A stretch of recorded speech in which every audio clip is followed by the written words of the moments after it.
The moment the Pacers were set to face OKC in the 2025 finals, the media had already made up their minds. It's probably going to be a sweep, but I'll go, just because I'm in such a good mood right now, I'll go gentleman's sweep.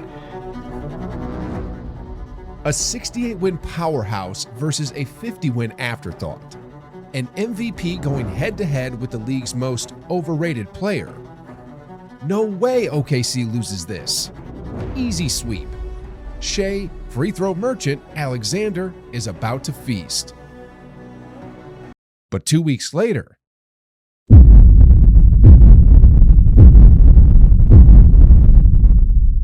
we might be witnessing one of the greatest collapses in NBA Finals history. By every standard in sports, this is a disaster. A full-scale meltdown that rewrites legacies and leaves a permanent scar on greatness. And now, one question hangs over all of this. If OKC actually blows this, if they actually lose to the Pacers, how devastating will the fallout be? How deep will the damage go? And does SGA's legacy ever recover from something like this?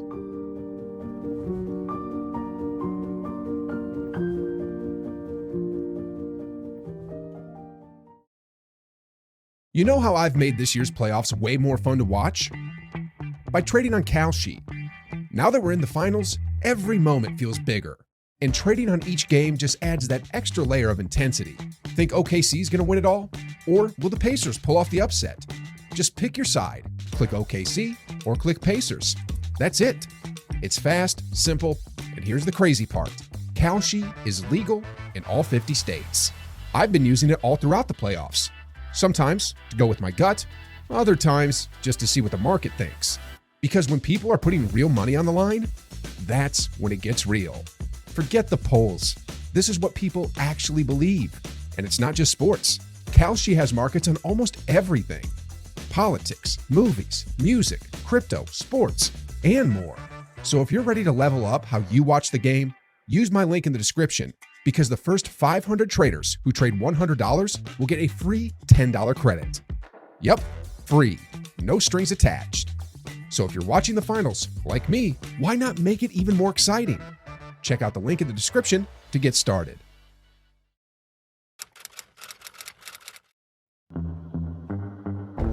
"68 wins out of 82 games isn't just good, it's historic.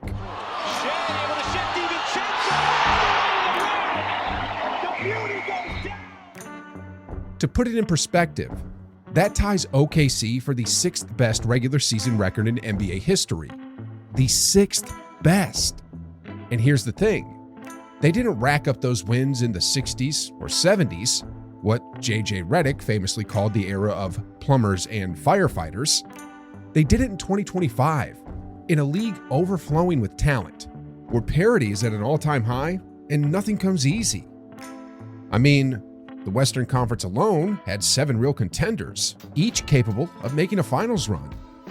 And yet, OKC didn't just rise above them all. They dominated. Pass deflected and stolen. SGA down a lane, throws it down. Now, add in the MVP. Shai Gilgeous-Alexander didn't just win.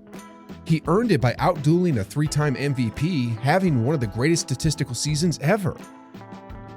This is the most talented center in NBA history, having the best season of his career, and Shai Gilgeous-Alexander beat him out of the league's most prestigious award. He stood on stage, held back tears, thanked his teammates, and bought the entire roster Rolexes. Yeah, perfect time, man. This was supposed to be his moment, his championship, his time. Like taking candy from a baby. I mean, his team had the 2nd highest net rating in NBA history, better than the 2017 Warriors, a team many consider the greatest ever assembled. That's how good they are. In the entire history of the NBA, there have only been 14 other teams that have won 80 combined games between the regular season and playoffs. And guess what? Every single one of them won the title. And yet, here we are. If OKC actually blows this, it won't just be a loss. It'll go down as one of the most devastating collapses in NBA history. Right up there with LeBron's 2011 meltdown against Dallas. And right up there with the 2016 Warriors choke. And as for SGA, he'll go from the league's rising face to the guy who got embarrassed by the player everyone called the most overrated in the NBA. And what makes it even worse? This would be the second finals he's lost this year. If OKC falls here, the memes are going to be relentless. Everywhere, all summer. He'll still have the money. He'll still have the accolades. But that image, that spotless, golden reputation, gone. Cheaters never win. Can't flop your way to a title. You already know the headlines will write themselves. You won't just be criticized. He'll be the NBA's punching bag all summer. The league has been starving for drama lately. And this collapse would dominate every podcast, every talk show, every algorithm. It would become the story. Unless Nico Harrison wakes up and decides to trade Cooper Flagg. But anyway, yes, basketball is a team sport. But when you're SGA, the MVP, the superstar, on a perfectly built 68-win roster, you don't have any excuses. You don't lose to the underdog team, led by the guy everyone called the most overrated player in the league. Just a year ago, SGA posted a whole Instagram clip of him cooking Steph Curry, like he wanted the world to know. And if there's one thing I've learned about this league, what goes around comes around.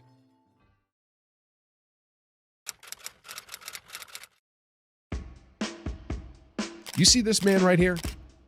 If OKC actually loses this finals, then the NBA, the media, the entire Sacramento Kings organization, and every player who called him overrated better line up, get on their knees, and beg this man for forgiveness.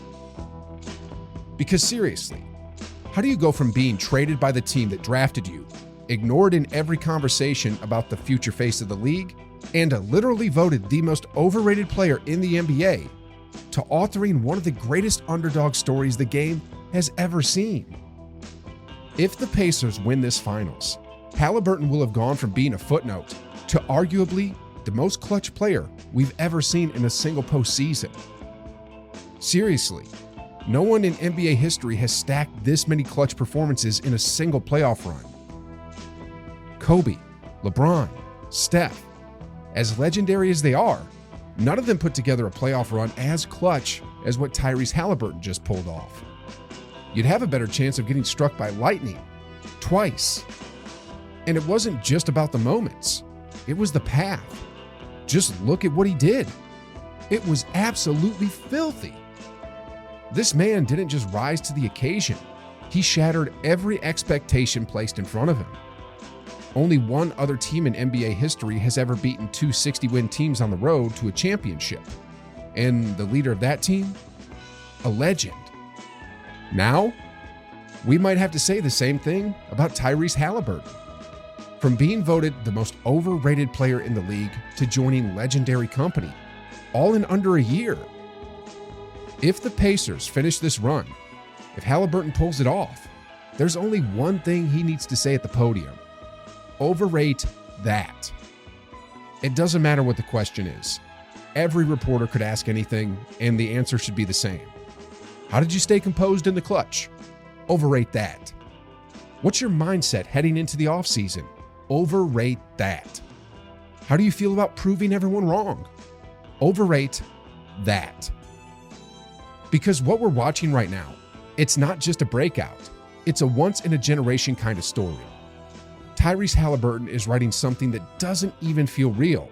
And I've been watching this league for 20 years. I thought I'd seen it all. But now, two massive questions hang in the air. Questions that should dominate every NBA conversation this summer if he finishes the job. 1. Has Halliburton officially entered the conversation as the next face of the NBA? Could he actually become that guy? And 2, if we redrafted the 2020 class today, are you still taking Anthony Edwards over him?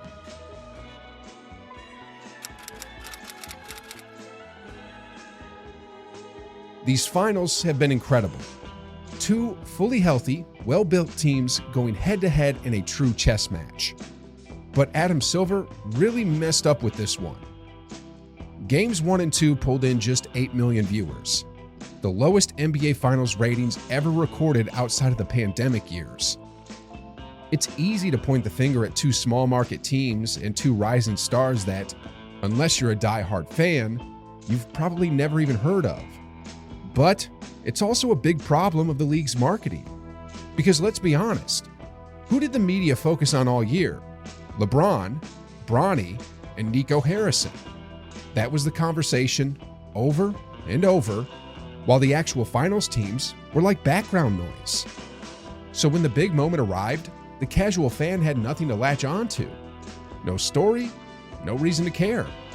Except maybe this: SGA flops a lot. That was the headline going in. That's all the casual fan knew. Meanwhile, Michael Beasley and Lance Stevenson facing off, two guys not in the league anymore, somehow generated more buzz than anything the NBA did to promote these finals. And that's a real problem the league has to fix moving forward. Because the basketball, it's been phenomenal. High-level play, big moments.